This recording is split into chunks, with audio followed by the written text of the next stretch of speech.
يا أبا عبد الله يا أبا عبد الله.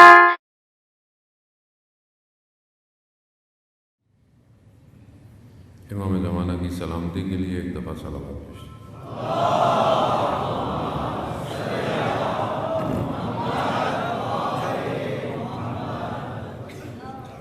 لا حول ولا قوة إلا بالله العلي العظيم. حسبنا الله ونعم الوكيل نعم المولى ونعم النصير. أعوذ بالله من الشيطان الرجيم. بسم الله الرحمن الرحيم. الحمد لله الذي يؤمن الخائفين وينجي الصالحين ويرزق المستكبرين ويهلك ملوكا ويستخلف آخرين. والصلاة والسلام على رسول الثقلين محبوب رب المشرقين والمغربين جد الحسن والحسين نبينا سيدنا أبي القاسم محمد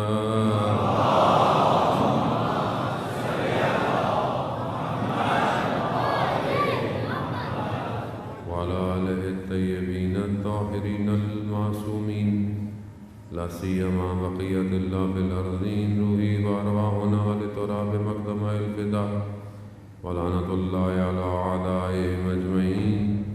بسم الله الرحمن الرحيم. رب اشرح لي صدري ويسر لي أمري واحلل عقدة من لساني يفقهوا قولي. أما بعد فقد قال الله تبارك وتعالى في كتاب الحكيم والقرآن المجيد وما خلقت الجن والإنس إلا ليعبدون. صلوات بھیجو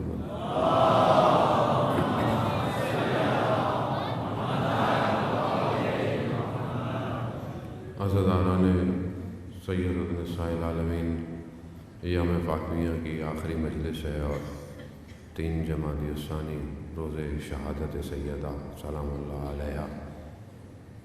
یقیناً خدا آپ کی اور جنہوں نے مجلس کا انعقاد کیا اور جو بھی اس مجلس میں اپنی ذمہ داری اور ڈیوٹی ادا کر رہے تھے، ان سب کو بیوی اپنی بارگاہ سے اجر کثیر عطا فرمائے اور ہمیں یہ توفیق عطا فرمائے کہ ہم جو ہے وہ ان کی اطاعت کر سکیں، ان کے بتائے ہوئے راستے پر چل سکیں اور انہی کے راستے پر اپنی جانوں کے قربانیاں پیش کر سکیں.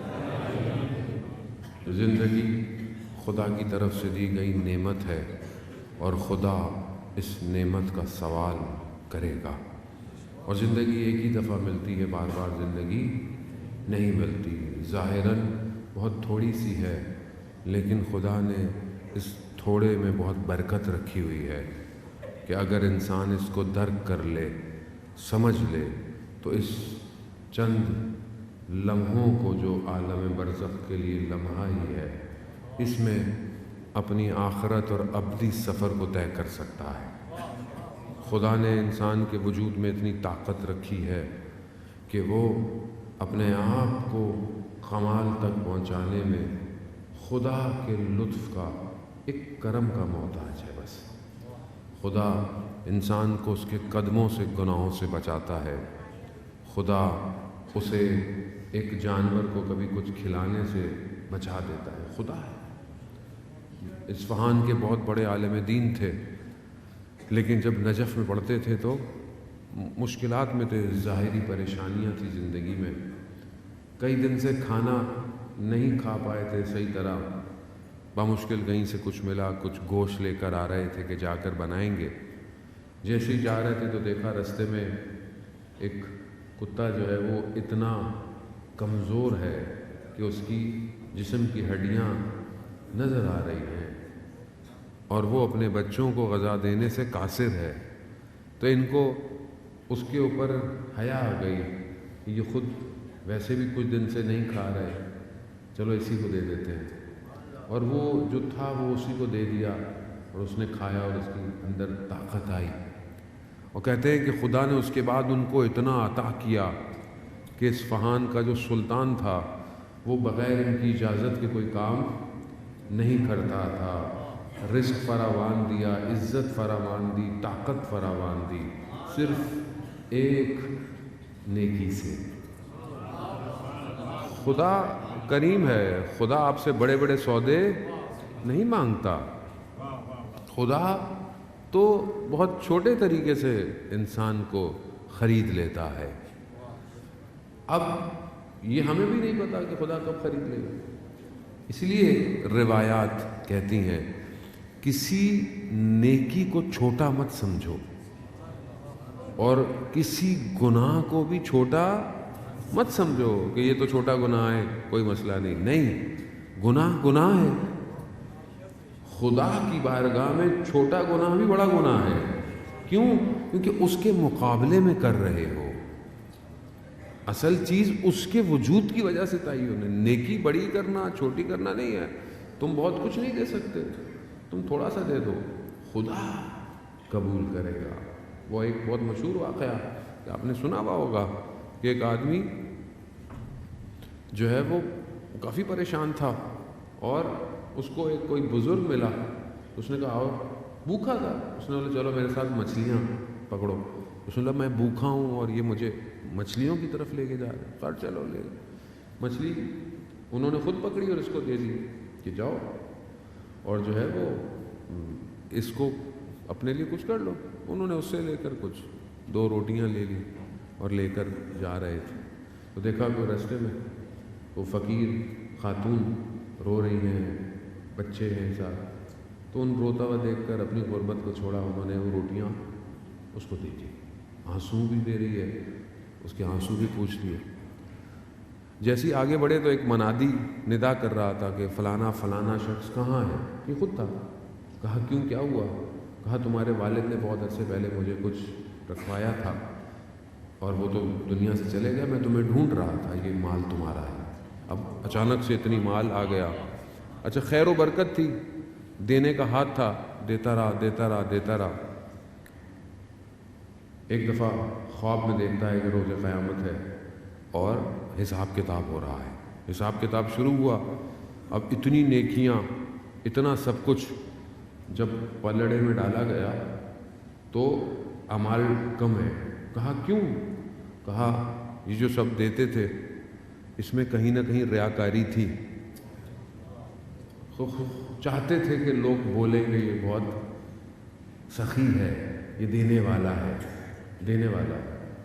تو کہا یہ تو اعمال پورے نہیں ہیں، مشکل ہے اس کا جنت میں جانا. تو ملائکہ نے سوال کیا کہ کوئی اور عمل اس کا باقی ہے؟ کہا ہاں وہ 2 روٹیاں باقی ہیں جو اس نے کسی غریب کو دی تھی، وہ لاؤ. جب وہ 2 روٹیاں رکھی گئیں تو اعمال کا پلڑا بھاری ہو گیا. کیوں؟ کیونکہ وہ جو 2 دی تھی وہ بغیر کسی ملاوٹ کی تھی، خالص تھیں، اخلاص تھا، صرف خدا کی خاطر دیا جا رہا ہے. اب خدا یہ نہیں دیکھتا کہ تم کیا دے رہے ہو، دے کیسے رہے ہو، خدا یہ دیکھتا ہے. ہم اپنی زندگیوں میں دیکھیں. اب اگر ہم دیکھیں کہ قرآن جن کی تعریف کر رہا ہے کہ انہوں نے خدا کی راہ میں کیا دے دیا، سورتیں نازل ہو گئی، کیا دیا انہوں نے. ظاہراً دیکھیں تو کیا دیا ہے؟ روٹیاں دیں، آٹا لایا گیا، اس کو آٹا بنایا گیا، روٹیاں بنائی گئیں، روٹیاں دیں. اور قرآن کہہ رہا ہے کہ 3 دن یہ روٹیاں دے رہے تھے. اب ظاہراً دیکھیں تو روٹی ہے، لیکن رسول خدا روایت کہتی ہے کہ رسول خدا تیسرے دن آئے اور یہ تینوں دن خدا کی راہ میں دے رہے تھے. تو کہا حسنین اتنے کمزور تھے کہ لرز رہے تھے خدا کی خاطر. خب یہاں جب خدا دیکھتا ہے تو خدا پھر اپنی بارگاہ سے عطا کرتا ہے اور خدا اتنا ان کو قبول کرتا ہے کہ قرآن کی صورتیں نازل کرتا ہے.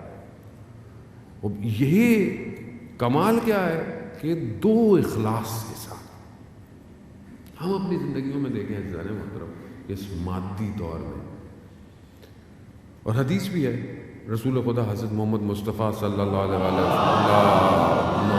صلی علی محمد، کہ جو تم خدا کی راہ میں دو گے وہ باقی رہ جائے گا، وہی باقی جو تم سنبھالتے ہو سمجھتے ہو کہ یہ بچے گا، وہ نہیں بچے گا، جو تم نے دیا ہے وہ باقی ہے اس کی راہ میں۔ اب یہاں پر انسان کو دیکھنے کا ویژن چاہیے کہ میں کیا بچا رہا ہوں اور کیا دے رہا ہوں، اور سب سے جو انسان کی قیمتی چیز ہے خدا اسے مانگتا ہے۔ انسان مال دے دیتا ہے، چیزیں دے دیتا ہے، لیکن اپنے آپ کو دینا مشکل ہو جاتا ہے، اور خدا اور اس کے اولیاء انسان سے اس کا وجود مانگتے ہیں۔ ہمیں جو اتنی مجلس سنتے ہیں، عزاداری سنتے ہیں، کربلا بار بار سنائی جاتی ہے، اس کا مقصد کیا ہے؟ کہ ہم اس نقطے پر آ جائیں کہ ہم اپنے آپ کو خدا کی راہ میں دیں۔ خدا ہم سے یہ مانگتا ہے۔ اصل ہم اگر خدا کو دے بھی دے تو ہم کوئی بڑا کام نہیں کر رہے، کیوں؟ کیونکہ ہم ہیں ہی خدا کے۔ ہم اگر اس کو اپنے آپ کو دے بھی دیتے ہیں تو ہم نے کوئی باہر سے چیز لا کے تھوڑی دی ہے اس کو، یا ہم خود مالک بھی نہیں تھے اس کے، اصل مالک بھی وہی ہے۔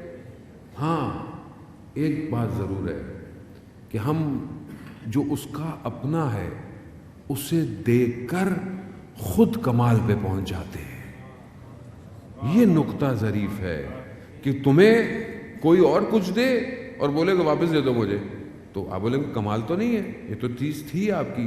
کہا ہاں چیز میری ہے، مالک میں ہوں، لیکن میں تمہیں کمال پہ لے کے جانا چاہتا ہوں، میں تمہیں لے کر اس مقام پہ آنا چاہتا ہوں، ورنہ مجھے اصل ضرورت نہیں ہے، میں تمہارا محتاج نہیں ہوں۔ خدا ان اللہ علی کل شیء قدیر ہے۔ خدا قرآن میں ہمیں کہہ رہا ہے انتم الفقراء الی اللہ، تم محتاج ہو میرے، میں تمہارا محتاج نہیں ہوں، تم سب محتاج ہو، تم سب فقیر ہو میرے۔ اب جب ہم محتاج ہیں اس کو ہماری ضرورت نہیں ہے، ہمیں اس کی ضرورت ہے۔ اگر ہم اپنے آپ کو، اور مطلب یہ میں جوانوں کے لیے بیان کر رہا ہوں کہ کون سی چیز ایسی ہے کہ جو انسان کو بڑا کرتی ہے۔ آج جب آپ تاریخ کا مطالعہ کرتے ہیں، قرآن کا مطالعہ کرتے ہیں، احادیث کا مطالعہ کرتے ہیں، احادیث میں کون سی شخصیتیں اتنی بزرگ ہیں، کون لوگ تاریخ میں یا ادوار میں گزرتے ہوئے کون اتنے بزرگ تھے؟ کیا ان کے پاس بہت ثروت مند تھے، بہت خزانے تھے، بہت دولت تھی؟ نہیں، وہ جس نے اپنے آپ کو پروردگار کو دے دیا وہ تاریخ میں بلند ہو گیا۔ اگر آپ پیچھے کی طرف پلٹنا شروع کر دیں تو آپ کو بڑے بڑے عامر، آپ کو بڑے بڑے سلطان یاد نہیں رہتے، آپ کو اولیاء خدا یاد رہتے ہیں صرف، اور وہی آپ کے وجود پہ اثر ڈالتے ہیں، اور وہ اپنے زمانے سے نکل کر ٹائم سپیس کو بریک کر کر آپ کے وجود کو بھی ہلاتے ہیں۔ اب جتنے بھی اولیاء خدا ہیں اس میں افضل انبیاء اور ائمہ علیہ الصلوۃ والسلام وہ کس زمانے میں تھے؟ کتنا عرصہ ہو گیا، کتنا زمانہ ہو گیا؟ اب ائمہ کو دیکھیں کتنا ہو گیا، آخری امام 250 سال میکسیمم تو 250 سال تک ہیں ٹوٹل، پھر امام غیبت میں چلے گئے۔ لیکن آپ اگر ابھی بھی کسی امام کی زیارت پہ چلے جاتے ہیں تو نہ صرف امام آپ کو باطنی بلکہ آپ کو ظاہری کمال بھی دے دیتے ہیں۔ یعنی اس کا مطلب کیا ہے؟ وہ امام کو گئے ہوئے مطلب 1200 سال ہو گئے، 1300 سال ہو گئے، کتنے سال ہو گئے مولا، پھر بھی مگر آپ ابھی بھی زیارت پہ جائیں، وہ زیارت آپ کو ظاہری بھی اور باطنی بھی کمال دیتی ہے۔ انسان ظاہری طور پر بھی اچھا ہو جاتا ہے، اس کا وجود نورانی۔ کتنے لوگ دنیا میں آپ کو ملتے ہیں کہ بس ایک زیارت پہ گئے زندگی بدل گئی۔ ایسے کیا چیز تھی؟ کوئی آیا، کسی نے روکا، کسی نے جھنجھوڑا؟ نہیں، اس وجود میں جو محیط ہے بس اس نفس کے قریب سے گزرا ہے، بس ختم۔ ہم اس نفس کے قریب سے گزرتے ہیں جب ہم جاتے ہیں. بس ہم جو قریب سے گزرتے ہیں تو ہمارا وجود انقلاب، ریولوشن تبدیل ہو جاتا ہے. کتنے جوان کہتے ہیں میں کربلا زیارت پہ گیا، واپس آیا نمازیں پڑھ رہا ہوں، عبادت گزار ہو گیا ہوں، میں نے فلانی چیز چھوڑ دی ہے. کسی نے کہا؟ کسی نے روکا؟ نہیں. وجود اثرات مرتب کر رہا ہے. زمانہ اور مکان روک نہیں سکتا اس وجود کو. کیوں کمال پر ہے؟ کیونکہ اس نے اپنے آپ کو خدا کو دیا ہے. یہاں امام سید الشہداء نے اپنے آپ کو خدا کو دیا. جب خدا کو دیا تو خدا نے سب امام کو دے دیا ہے. اب چاہے کروڑوں لوگ آئیں، چاہے جتنے بھی آئیں، اور زمانہ بڑھتا چلا جا رہا ہے، کربلا کی وسعت ایکسپینڈ ہوتی چلی جا رہی ہے. ظاہر کربلا وہی ہے. کربلا میں ہزاروں سے زیادہ، لاکھوں سے زیادہ لوگ ویسے ظاہر مند نہیں آ سکتے، لیکن اس دن کربلا ایکسٹینڈ ہو جاتا ہے اور کروڑوں لوگ سما جاتے ہیں. یعنی کیا؟ یعنی مکان اور زمان سے بالا تر امام حسین کر دیتا ہے، بالا تر کر دیتا ہے.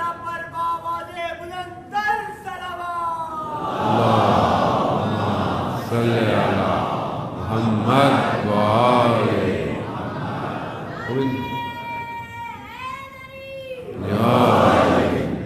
وہ بلند کر دیتا ہے. پوری روایت بھی ہے کہ جو کربلا کی زیارت پہ جاتا ہے، جتنے دن، 3 دن 4 دن 5 دن، جتنے بھی دن جاتا ہے، یہ دن اس کی زندگی میں کاؤنٹ نہیں ہوتے.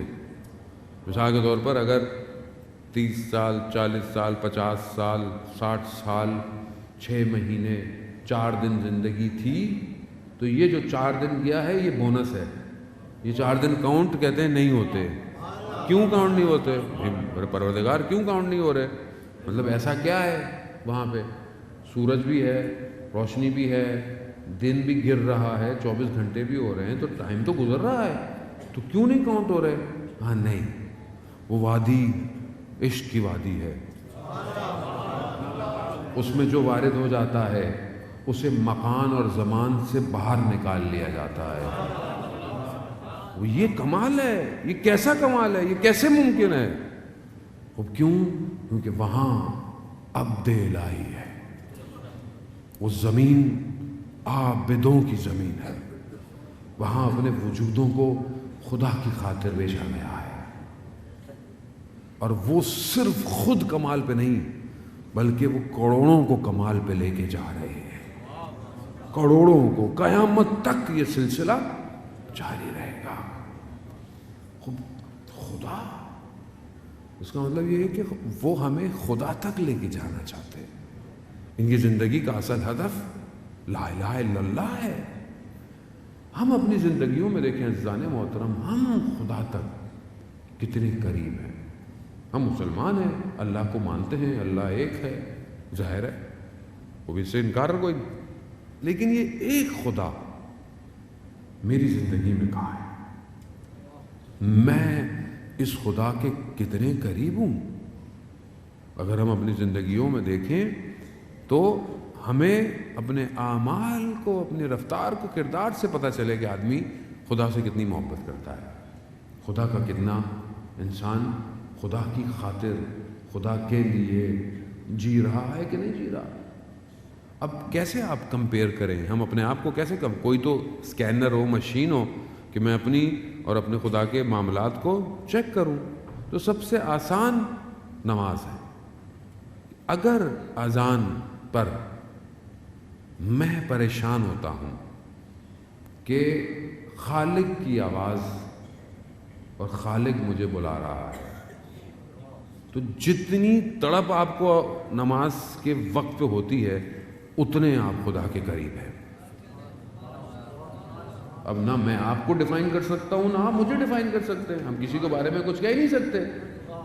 بس آپ کی تڑپ کتنی ہے، کیونکہ بھائی اس سے آسان عبادت کوئی نہیں ہے، اس سے زیادہ وافر عبادت کوئی نہیں ہے.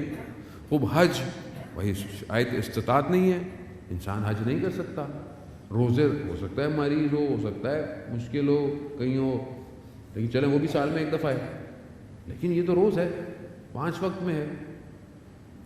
اب آپ کی بے چینی آپ کو بتائے گی، اور یہ بے چینی کا آپ اس وقت احساس کریں کہ جب آپ کسی اور شہر جائیں، کسی اور ملک جائیں،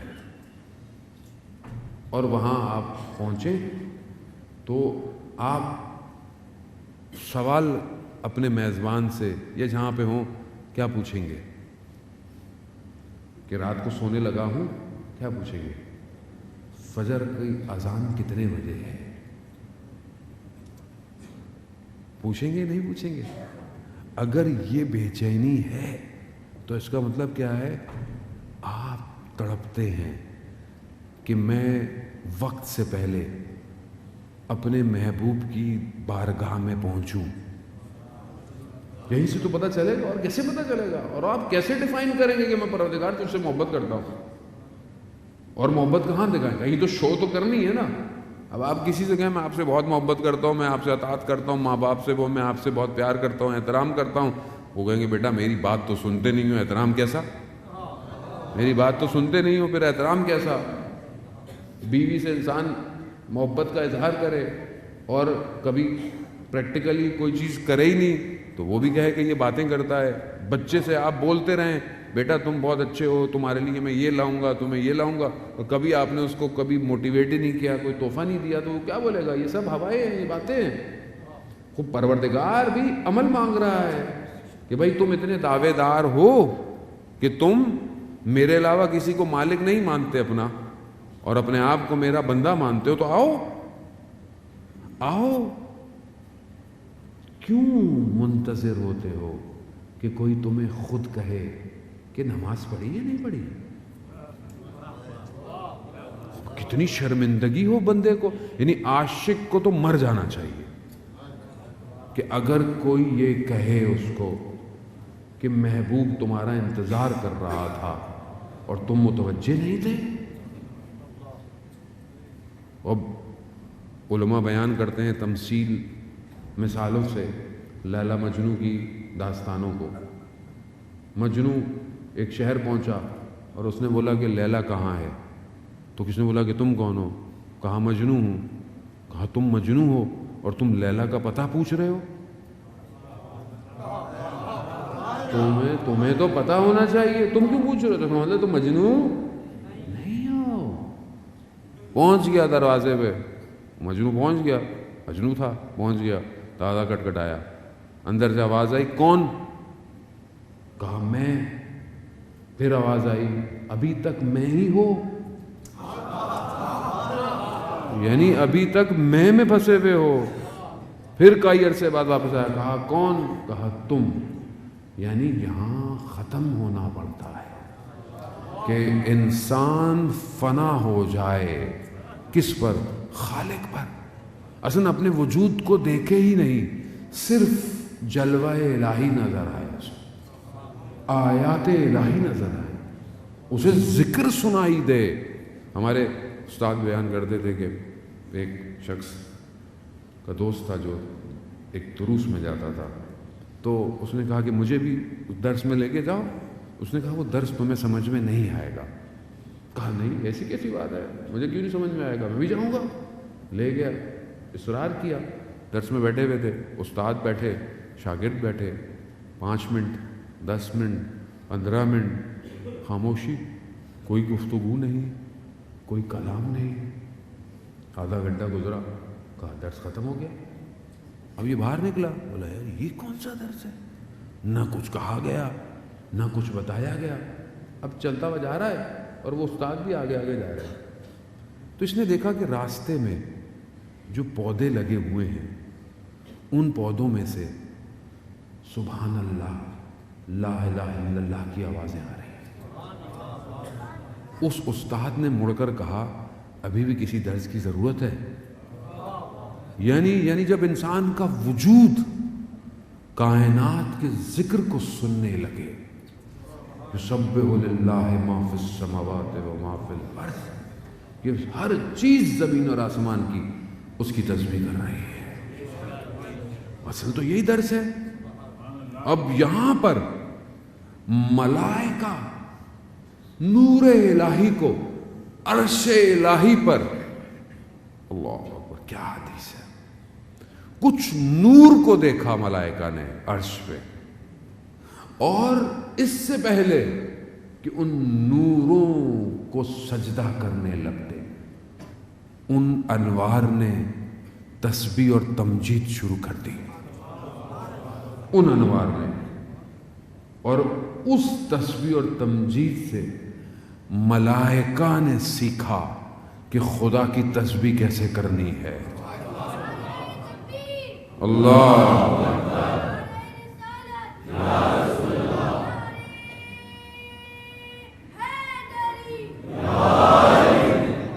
یعنی ان انوار نے ملائکہ کو سکھایا کہ تسبیح کیسے کرنی ہے، ذکر کیسے کرنا ہے۔ یہ جو پوری کائنات ذکر کر رہی ہے، یہ ذکر ان انوار کی وجہ سے ہے۔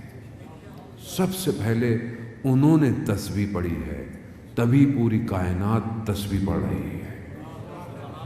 اب آپ جتنے امام کے قریب ہوں گے، آپ کو یہ تسبیحاں سنائی دیں گی۔ وہ بلند کریں اپنے آپ کو۔ اب انسان اگر اپنی زندگی میں ان اذکاروں کو نہ سن پائے تو پھر اس نے کیا سنا؟ دنیا جان کی باتیں سن رہا ہے، تہمتیں سن رہا ہے، غیبتیں سن رہا ہے، پتہ نہیں کیا کیا سن رہا ہے، لیکن ان ذکروں کو نہیں سن رہا جسے کائنات کر رہی ہے۔ آیت اللہ قاضی طباطبائی رضوان اللہ تعالیٰ علیہ کہ جو اس مقام پہ تھے، کہ جو خود کہتے ہیں کہ جب ظہور ہوگا تو جو امام سے سوال پوچھے جائیں گے میں ان سوالوں کو جانتا ہوں۔ اس مقام پر پہ کہاں سے حاصل کیا؟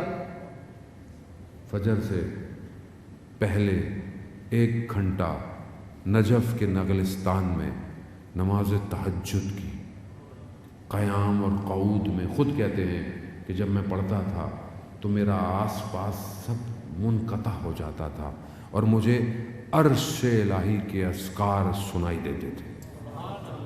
خوب انسان پہنچ سکتا ہے اس مقام پر، کیوں نہیں پہنچ سکتا؟ خدا نے منع تو نہیں کیا۔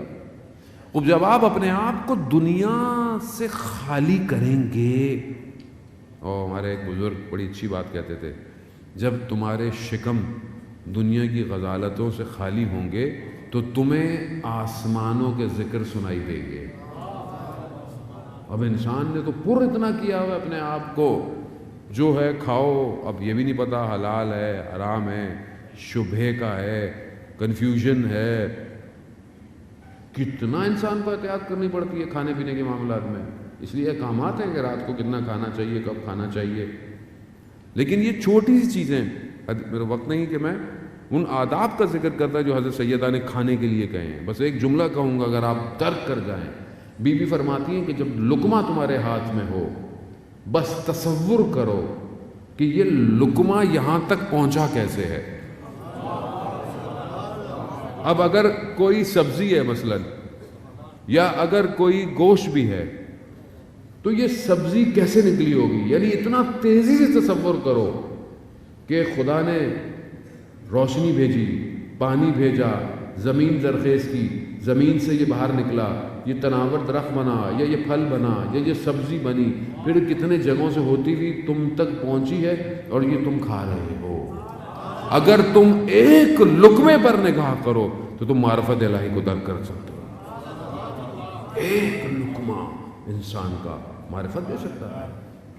اور اگر انسان واقعاً جب بھی کھا رہا ہو، عزیزان محترم، یہ چھوٹی چھوٹی سی سادی باتیں ہیں، یہی رائے حل ہے کہ جب آپ کھا رہے ہیں تو آپ خدا سے دعا کیا کریں کہ پروردگار جو میں کھا رہا ہوں اس کو طاقت میں بدلنا، اور کیوں؟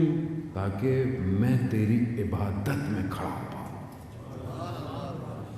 یعنی جو مجھے میں کھا رہا ہوں، جو مجھے طاقت دے، کیوں دے؟ کہ میں تیری عبادت میں کھڑا ہو پاؤں، نہ کہ یہ کھا کر تیری بارگاہ میں گناہ کروں۔ اب انسان اگر مریض ہوتا ہے، بیمار ہے، ضعیف ہے، تو گناہ چاہتے ہوئے بھی نہیں کر پاتا آدمی، کیونکہ گناہ کی طاقت ہی نہیں رکھتا۔ لیکن جب سالم ہے تو کوتاہی کرتا ہے، غلطی کرتا ہے، تو استغفار کریں کہ خدا طاقت دے مگر عبادت کے لیے قیام. جوان ہیں ماشاءاللہ، آپ لوگ جوان ہیں، مولا کے ماننے والے ہیں. علامہ امینی دمشق میں گئے تو دوسرے فرقوں کے علماء بھی موجود تھے. انہوں نے ان سے کہا کہ آپ مولا متقیان کے بارے میں کچھ زیادہ بڑھا چڑھا کے بولتے ہیں. کہا کیوں؟ کہا آپ کہتے ہیں ایک رات میں 1000 رکعت پڑھتے تھے وہ نوافل، تو یہ کیسے آدمی پڑھ سکتا ہے ایک رات میں اتنے؟ تو علامہ امینی نے بولا کہ وہ تو امام تھے، یہ تو میں پڑھ سکتا ہوں. تو انہوں نے کہا کہ پڑھیے. انہوں نے شروع کر دی. ابھی آدھی رات گزری تھی تو پتہ نہیں کتنی 100 رکعتیں ہو گئی.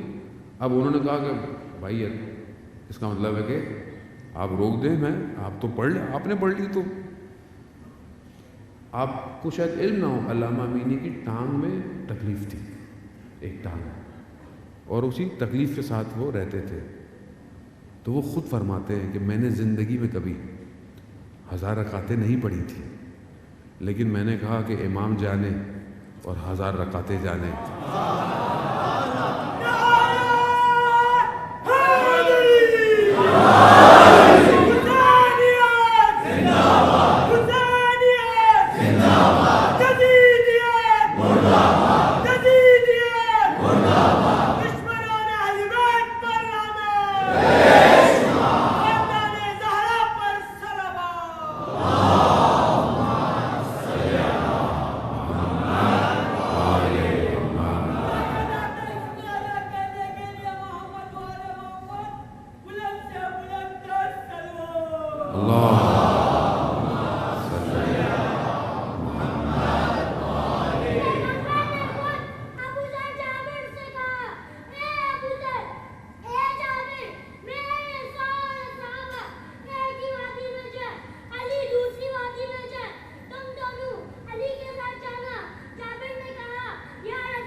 علامہ امینی کیا فرماتے ہیں کہ امام جانے اور 1000 رکعتیں جانے.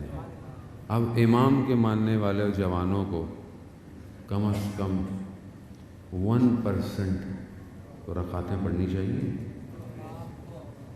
1000 رکعتوں کا 1% کتنا ہوا؟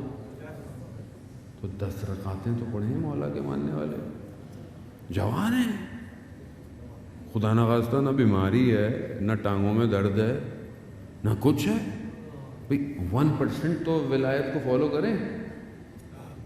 وہ اصل تو نعرہ یہی ہے نا کہ جب آپ رات کو کھڑے ہوں اور آپ کو نیند آ رہی ہو، تھکاوٹ ہو رہی ہو، وہاں پھر آپ کہیں کہ نہیں میں تو عاشق امیر المومنین ہوں، میرا مولا خدا تیری بارگاہ میں کھڑا ہوتا تھا، ظلمت و نفسی کی صدائیں ہیں، دعائیں ہیں، تو میں کیوں نہیں کر سکتا؟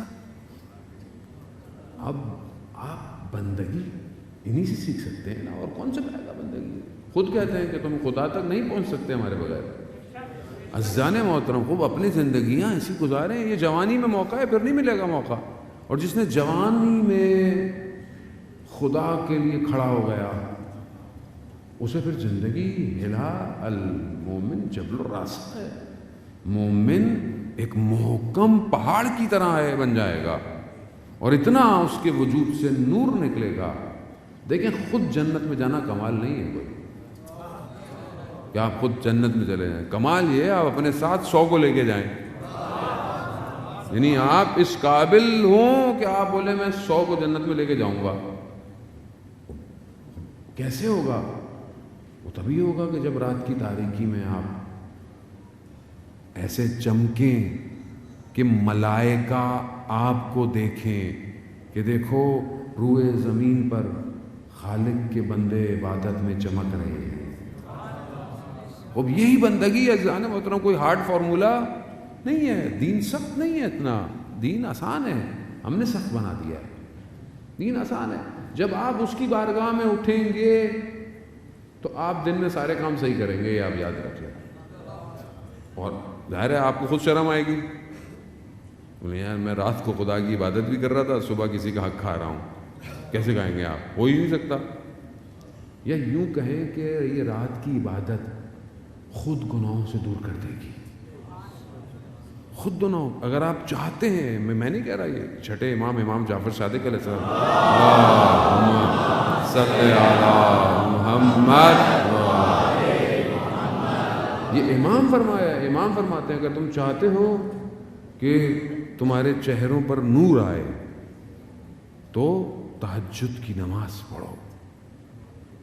یہ چہرے کو نورانی کریں گے تو روح کو تو پتہ نہیں کہاں لے کے جائیں گے. خوب انسان جب اس طرح تربیت یافتہ ہو، اور جب آپ کا بچہ آپ کو یہ دیکھتا ہو کہ میرا باپ رات کی تاریکی میں کسی کو سجدے کرتا ہے، کیا بچے کی تربیت ہوگی؟ خود سوچیں آپ. اللہ اکبر. عشق یہی ہے، کچھ نہیں کام آئے گا، میں آپ کو بتا رہا ہوں، سب رہ جائے گا یہی. وہی ہے وہی رہے گا. اسی کے پاس آئیں، اسی کی بارگاہ میں آئیں.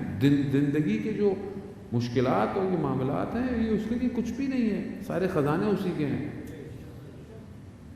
وہ جو چاہتا ہے وہ دیں اسے.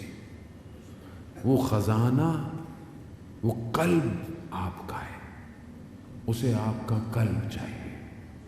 آیت اللہ غازی طباطبائی بیان کرتے تھے کہ دل جو ہے وہ صرف خدا کے لیے، اسے کسی اور کو کرائے پہ مت دینا. اسے نہیں ہے کہ اس کا ایک کمرہ کسی اور کو دے دوں، ایک کمرہ کسی اور کو دے دوں، ایسا نہیں ہو سکتا. یہ پورا کا پورا چاہیے، پورا دیں خدا کو. پھر دیکھیں آپ دنیا کہاں ہوتی ہے آپ کے پیچھے، آگے، دائیں بائیں سب. اور اس کا اصل ہدف ہی یہی ہے کہ جب آپ خدا کی طرف بڑھیں گے تو خدا آپ کو آپ کا وظیفہ یاد دلا دے گا. دیکھو تمہارا مقصد اس وقت امام کی نوکری ہے، تم نے امام کی نوکری کرنی ہے. کیونکہ خدا کو روئے زمین پر سب سے زیادہ عزیز یوسف زہرا ہے. یہ خدا کو سب سے زیادہ پسند ہے، خدا کو پسندیدی ہستی ہے. ائمہ انتظار کرتے رہے. ہر امام نے یہی کہا، خاص طور پہ چھٹے امام کہتے ہیں کاش میں ہوتا آخری زمانے میں. انبیاؤں نے آخری امام کو سلام بھجوائے. نفس سے اولیاء خدا گزر جائے پاس سے، انسان کے وجود کو معطر کر دیتا ہے. ہم ڈوبے ہوئے ہیں، میں گناہگار ہوں، میں مشکل میں ہوں. اس وجود کو ڈھونڈیں، اس وجود کو دیکھیں. وہ وجود ہے، ہمیں نہیں پتا کہاں ہے، کس طرح ہے. وہ آیت اللہ شمس الدین ایک شخص کا واقعہ بیان کرتے ہیں، کہتے ہیں کہ بے اولاد نہیں تھی، ہر دروازہ کھٹکھٹایا، اولاد نہیں ہوئی. آخر میں امام زمانہ سے توسل کیا. امام نے اسے ایک پیغام بھجوایا کہ فلانے شہر فلانے شخص کے پاس جاؤ. وہ خیر ڈھونڈتا ڈھونڈتا پہنچ گیا. دیکھا تو چھوٹی سی دکان ہے ایک سادی سی، اور وہ آدمی اس کی ہے. تو کہا مجھے امام نے یہ کہ آپ کے پاس آؤں، میری مشکل. جیسی کہ اس نے سنا بھی نہیں، وہ نام سے جانتا تھا. اس نے کہا جاؤ تمہاری مشکل حل ہو گئی، جاؤ. تاجر تھا وہ. اس نے کہا کہ میں اتنی دور آ ہی گیا ہوں تو چلو تھوڑی دیر رک جاتا ہوں. اب یہ رک گیا. اس نے کہا کہ یہ کون ہے آخر میں، دیکھوں تو صحیح. کہ ایک تو امام نے بھجوایا اور کہہ رہا ہے کہ کام ہو گیا تمہارا، جاؤ. تو میں رک گیا، رات بھی رک گیا.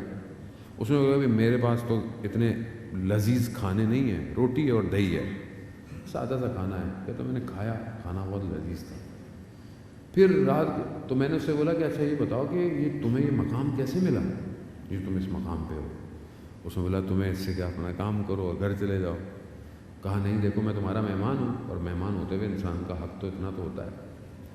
تو اس نے کہا، بتایا اس کو کہ میں جو ہے وہ، کیونکہ بات پرانی ہے کافی اور ظالم حکمراں، تو کہا میرے سامنے اسی طرح کسی حاکم کا، کسی افسر کا گھر تھا، اس کا ایک سپاہی تھا. سپاہی بڑا پرہیزگار تھا، میرے پاس آتا تھا اور مجھے کہتا تھا کہ یہ میرے پیسے لے لو اور میرے لیے آٹا لے کر آؤ اور خود اس آٹے کی روٹیاں بناؤ، میں ظالم کے گھر کا کھانا نہیں کھا سکتا. کہا کچھ عرصے کے بعد وہ میرے پاس آیا اور کہا کہ میں کچھ دنوں بعد شاید اس دنیا سے چلا جاؤں، تو تمہارے پاس کوئی لوگ آئیں گے تو. اب اس نے اتنا دھیان نہیں دیا، کچھ دن ہوئے دیکھو آیا نہیں، پریشان ہوا، مسجد پہنچا، دیکھا وہاں پر بڑا بیمار ہے. اور پھر اس نے کہا کہ میرے غسل کفن کا انتظام کر دینا، میں تھوڑے دنوں کا مہمان ہوں. کہہ رہے تھوڑے دنوں بعد 2 لوگ آئے اور مجھے کہا کہ فلانا جوان انتقال کر گیا، غسل کفن. میں جیسے غسل کفن دیا گزر گیا. میں نے ان 2 لوگوں کو کبھی دیکھا نہیں تھا. میں رات کو گھر پہ تھا تو دیکھا ان 2 میں سے کوئی ایک شخص آیا، کہا کہ آؤ تمہیں کسی نے بلایا ہے. کہا مجھے لے گیا شہر سے باہر، میں وہیں کا رہنے والا تھا، لیکن وہ جو میں نے جگہیں دیکھی وہ پتہ نہیں کہاں کی جگہیں تھیں. تو میں نے ایسے میں دیکھا کہ ایک نورانی شخصیت کھڑی ہوئی ہے اور باقی سب اطراف میں کھڑے ہوئے ہیں اور وہ گفتگو کر رہے ہیں، اور انہوں نے اشارہ کیا کہ وہ اس جوان کی جو نوکری تھی وہ اس کو دے دو. اب میں وہاں پریشان ہوا کہ میں نے کہا میں تو وہ نوکری نہیں کر سکتا جو وہ کرتا تھا. کہا نہیں وہ نوکری نہیں، یہ امام کی نوکری کرتا تھا جوان. وہ جو اللہم صلی علی محمد وآلہ،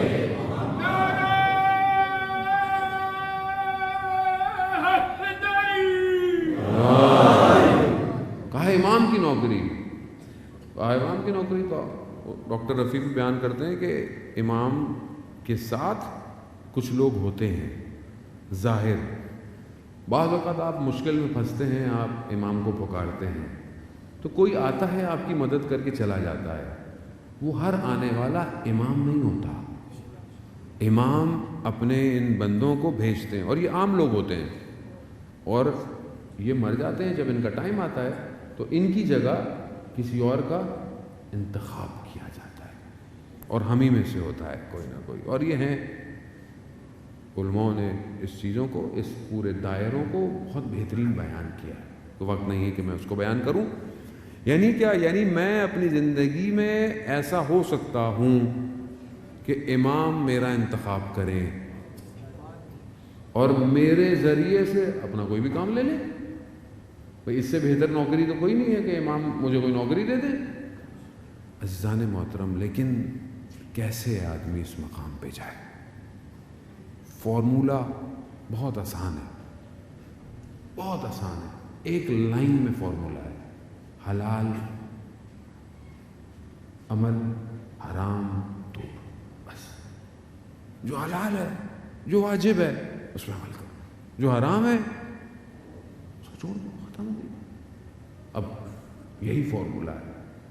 اسی پہ اگر کوئی عمل کرے آج کے دور میں وہ کمال پہ پہنچ سکتا ہے. دین آپ سے کچھ نہیں مانگ رہا زیادہ. یہ ہم نے بنایا ہے، یہ پڑھنا ہے وہ پڑھنا ہے، اتنا پڑھ دو اتنا پڑھ دو، پھر بھی کچھ نہیں ہو رہا ہوتا. اب آپ کو پتہ ہی نہیں ہے کہ آپ کی روح کی مشکل کیا ہے. ہر گولی انسان کو تھوڑی صحیح کرتی ہے. اب کسی کے سر میں درد ہے، اب آپ کو کیسے پتہ چلے گا درد آنکھوں کی وجہ سے ہے، بھوک کی وجہ سے ہے، مائیگرین ہے یا سفر کی وجہ سے ہے؟ کس وجہ سے؟ اب آپ ہر ایک گولی کھا لیں تو کیا ہوگا؟ ہمارا بھی یہی حال ہے، ہمیں پتہ ہی نہیں ہوتا. اب ہم کہتے ہیں یہ پڑھ لو وہ پڑھ لو یہ پڑھ لو. نہیں، زندگی آپ اتنا پڑھ رہے ہیں پڑھے جا رہے ہیں، خواتین بھی پڑھتی رہتی ہیں، لیکن سامنے والے سے اخلاق سے گفتگو نہیں کر رہے، ماں باپ کا احترام نہیں کر رہے، بہن بھائیوں کا حق کھا رہے ہیں، اور یہاں حج بھی ہو رہے ہیں، عمرے بھی ہو رہے ہیں، اور زیارتیں بھی ہو رہی ہیں، اور آپ بولیں گے نہیں جی میں تو، ہمارے ہاں تو بڑی حاضری بھی بڑی ہوتی ہے، اور ادھر بہن بھائیوں کا حق کھایا ہوا ہے، ہمسایوں کو اذیت دی ہوئی ہے۔ لوگ ظاہر میں پتہ نہیں کدھر جا رہے ہیں آج کل، اپنے آپ کو اتنا پارسا بنایا ہوا، تبھی تو امام نہیں آ رہے ہمارے پاس۔ اپنے آپ کو جب ہم صحیح نہیں کریں گے، امام کس کے پاس آئے گا؟ یہی غم ہے جان محترم سیدہ کا، کہ ہم اپنی زندگیوں میں مگن ہیں۔ بات سخت ہے ہاں، لیکن آپ تحمل کیجئے گا اس بات کو، میں بھی شامل ہوں اس میں کوئی الگ نہیں ہوں۔ ہماری حالت مدینہ والی ہے، یعنی اگر آج ہمارا دروازہ کھٹکھٹایا جائے تو ہمیں شاید دروازے کی آواز بھی نہیں آئے۔ کیوں؟ ہم اپنے گھروں میں مصروف ہیں، اپنی زندگیوں میں مصروف ہیں، اپنی زندگیوں میں الجھے ہوئے ہیں۔ ہمیں کیا پتہ ہے امام کے لیے ہمارے گھر پہ دستخط دی جا رہی ہے کہ اپنے امام کا ساتھ دو، ہمیں پتہ ہی نہیں کون آئے گا، کوئی نبی تو نہیں آئے گا۔ ایسی ٹوٹے پھوٹی باتوں سے ہی ہم ایک دوسرے کو بتائیں گے، آپ مجھے بتائیں میں آپ کو بتاؤں گا کہ دیکھو ہمارا امام کہاں ہے۔ دعائے ندوہ میں ہم کیا پڑھتے ہیں کہ کاش خدا کوئی ہو کہ جس کے ساتھ بیٹھ کر میں اپنے امام کے لیے گریہ کروں۔ آپ ترجمہ پڑھیں دعائے ندوہ کا، کاش کوئی ہو کہ میں اس کے ساتھ بیٹھ کر اپنے امام پر گریہ کروں، امام کو یاد کروں، امام سے باتیں کروں، کاش کوئی ہو میرا۔ ہے کوئی دوست ایسا، ہے کوئی ہم نشین ایسا کہ جس کے ساتھ بیٹھ کر میں امام زمانہ پر گریہ کروں؟ کہاں؟ کیسے ہم بیوی کے زخموں کو سکون پہنچائیں، ان کو تکلیف نہ ہو۔ زخم ابھی بھی تازہ ہے، ابھی بھی زخم ویسے ہی ہے، ابھی بھی بیوی تکلیف میں ہی ہے، ابھی بھی وہ ہمارے دروازے کھٹکھٹا رہی ہے، میرا فرزند تنہائی میں ہے، میرا بیٹا کتنے سالوں سے تمہارا انتظار کر رہا ہے۔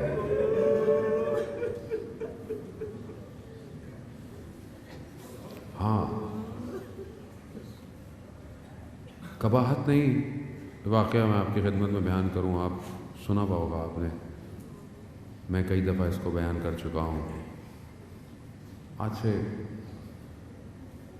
شاید کافی سال ہو گئے اس بات کو، 6-7 سال ہو گئے۔ میں کربلا گیا، کربلا میں بچہ بھی میرے ساتھ تھا، چھوٹا تھا۔ خلاصہ وہ رات کو اپنے ماموں کے ساتھ حرم چلا گیا، ضد کر کے کہ میں جب ہی رات کو حرم میں جانا ہے، بچے جیسے ضد کرتے ہیں۔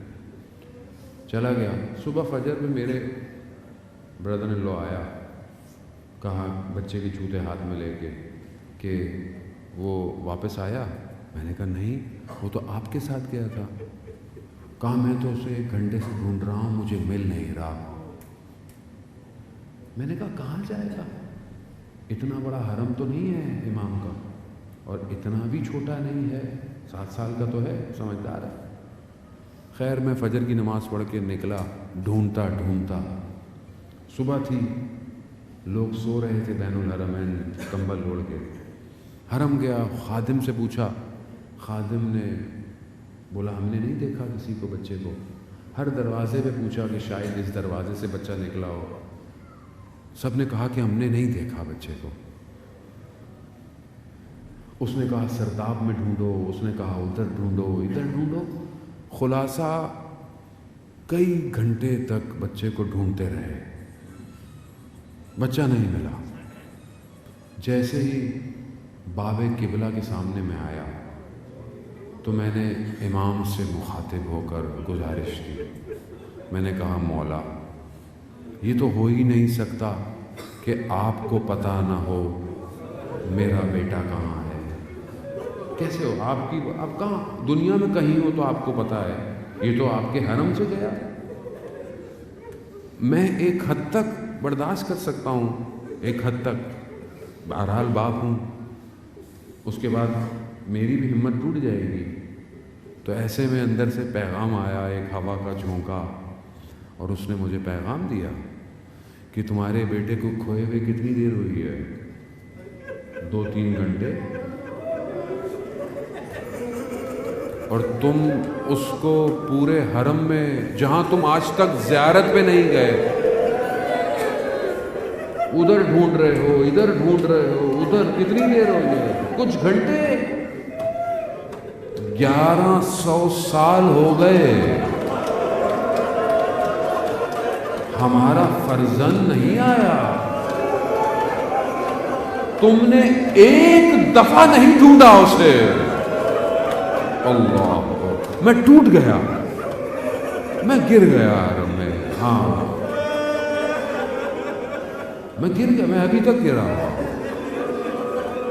میں نے کہا مولا آپ صحیح فرماتے ہیں، یہ صرف زبانی باتیں ہیں جو میں کرتا ہوں کہ میں مولا آپ کے بیٹے کا انتظار کرتا ہوں۔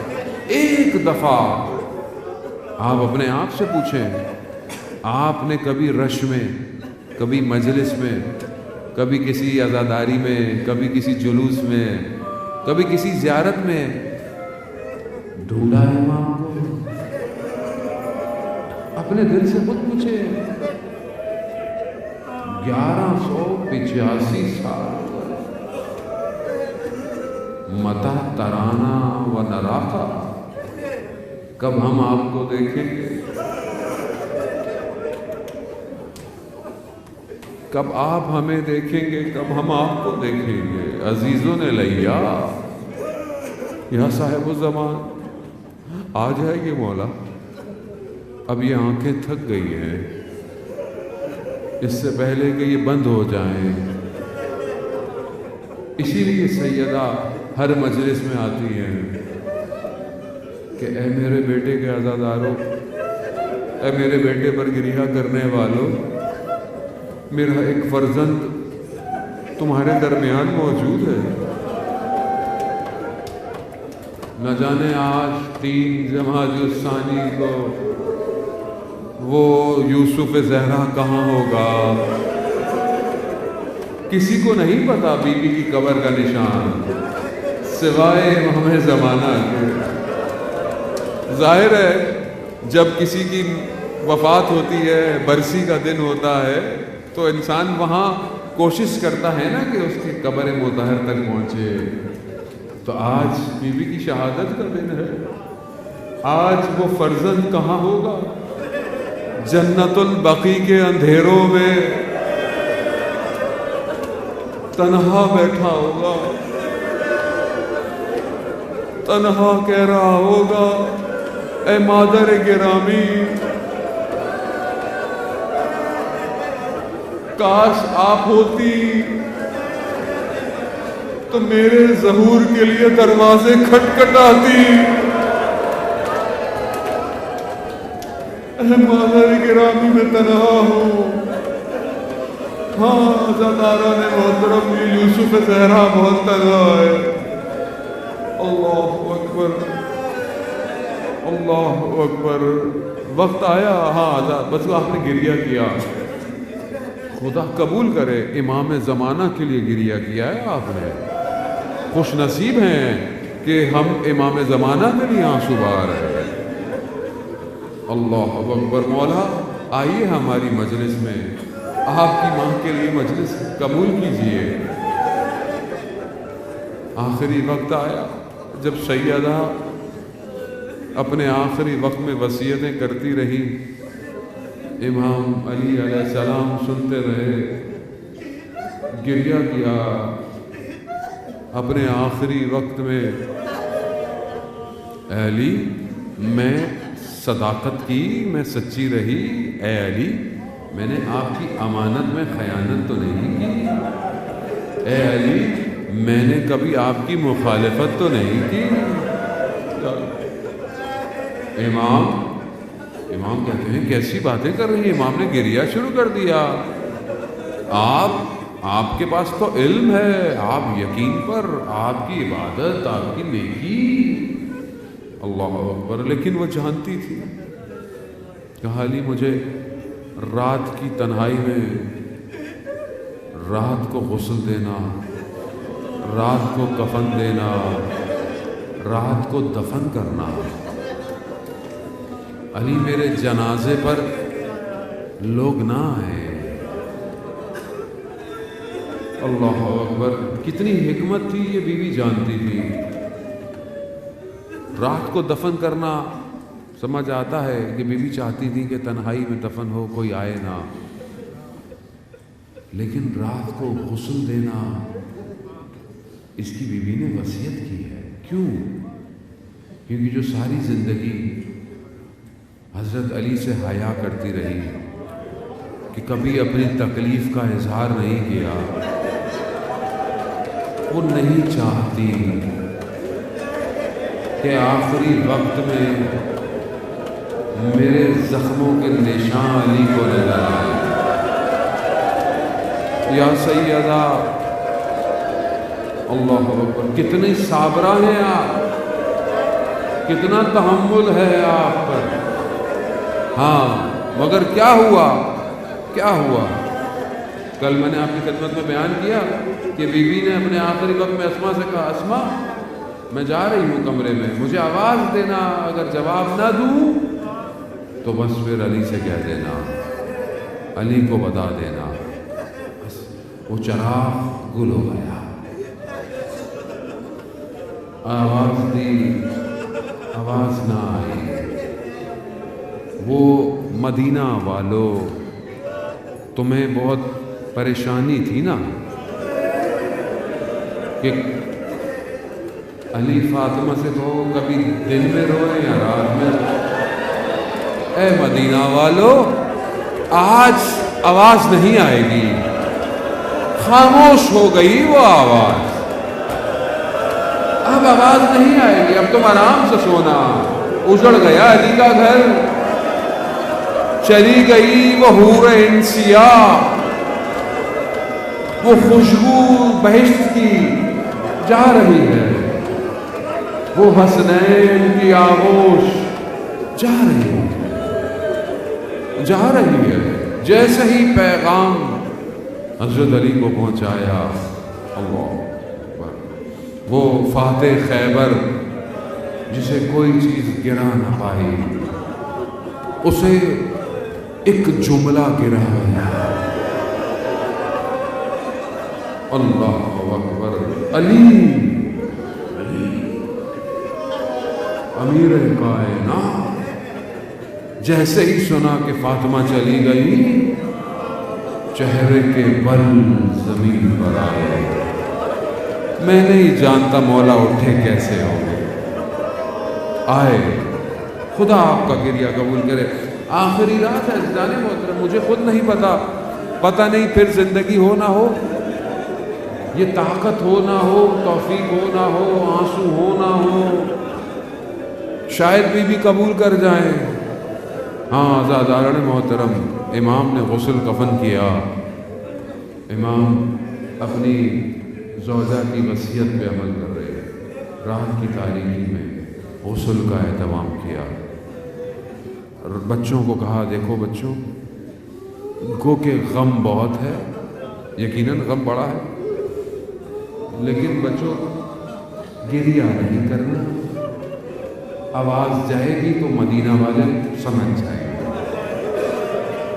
غربت ہے یہ علی کے گھر کی. نہیں پتا بچے کیسے خاموش ہوں گے، چھوٹے چھوٹے بچے کیسے خاموش ہیں. اب وہ علی کہ جو خاموشی کروا رہا ہے، غسل دیتے دیتے ہاتھ جب بازو پہ آیا، علی چیخ مار کر رو رہے ہیں. کہا مولا آپ کیوں رو رہے ہیں؟ کہاں فاطمہ زخموں کو چھپاتی رہی. عزیزان محترم، ہم مصیبت نہیں پڑھ سکتے، ہم مصیبت برداشت نہیں کر سکتے، یہ مولا جانتا ہے. غسل کفن دیا، بدن رکھا، آخری ودا. آؤ بچوں، ماں سے رخصت ہو لو، ماں جا رہی ہے، ماں سے رخصت ہو لو. نہ جانے کس طرح یہ بچے آئے، اپنی ماں سے لپٹ گئے. اب پتہ ہے کہ ماں جا رہی ہے، واپس نہیں آئے گی. اتنا گریہ کیا حسنین نے. آواز آئی علی بچوں کو ہٹا لو. کہا کیوں؟ کہا ملائکہ عرش پہ گریہ کر رہے ہیں. یا علی مدینہ ہے، گھر ہے، بچے رو رہے ہیں، ملائکہ برداشت نہیں کر پا رہے.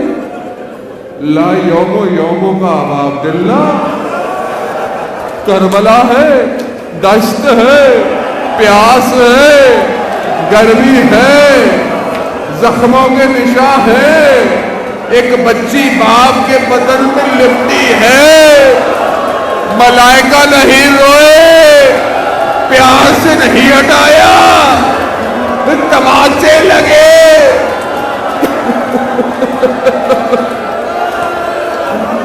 یا سیدنا، یا امام زمانہ. ہاں دارال محترم، بس آخری مراحل ہے، آخری مراحل ہے. آخری مراحل میں اپنے امام کا ساتھ دے. امام نے جنازہ اٹھایا، چند لوگ رات کی تاریکی میں بدن لے کر گئے. قبر ہے، قبر کا انتظام تھا. قبر میں اترے نہیں علی. کہتے ہیں مولا نے اس امانت کو دے دیا. امانت تھی، جیسے دی گئی تھی ویسے واپس جانی چاہیے تھی. اللہ اکبر. یا علی، یہی کہا السلام علیکہ یا رسول اللہ. یہ فاطمہ جیسے دے کر گئے ویسے نہیں ہے. چہرے پر کمود ہے، پسلیاں ٹوٹی ہوئی، ہاتھ سوجے ہوئے. جیسے ہی قبر میں اتارا، مقاتل کہتا ہے ایک غبار تھا غم کا علی کے سینے میں آ گیا. علی بیٹھ گئے. علی سے اٹھا نہیں جا رہا. وصیت یاد ہے، علی مجھے دفنانا تو چلے نہ جانا، بیٹھنا میری قبر میں، میری قبر میں بیٹھنا، نماز پڑھنا، قرآن پڑھنا، میری قبر میں بیٹھنا. وہ اب حضرت علی کا نوحہ کیا ہوگا، حضرت علی کا گریہ کیا ہوگا؟ یہی ہوگا فاطمہ مجھ سے بات کرو. اب مجھ سے بات کون کرے گا؟ مجھ سے کلام کون کرے گا؟ یہاں تو وہ حقیقی ہمنشی سو گیا. ہاں آزادارہ محترم، یہاں امام غبار میں بیٹھ گئے. بس آخری جملہ کہوں گا، یا سیدہ ہمیں بقی کی زیارت نصیب کرے، اپنے آخری فرزند کا ظہور کرے. ہم آپ کے فرزند کے ساتھ آپ کے حرم میں تشریف لائے. ہاں وہ علی غم کو برداشت نہ کر پایا، بیٹھ گیا. ہاں مگر ایک حسین روز عاشوراء دشت کربلا میں ایک ننھی سی قبر بناتے ہوئے ایسا بیٹھا، اٹھا نہیں گیا. آواز آئی حسین بلند ہو.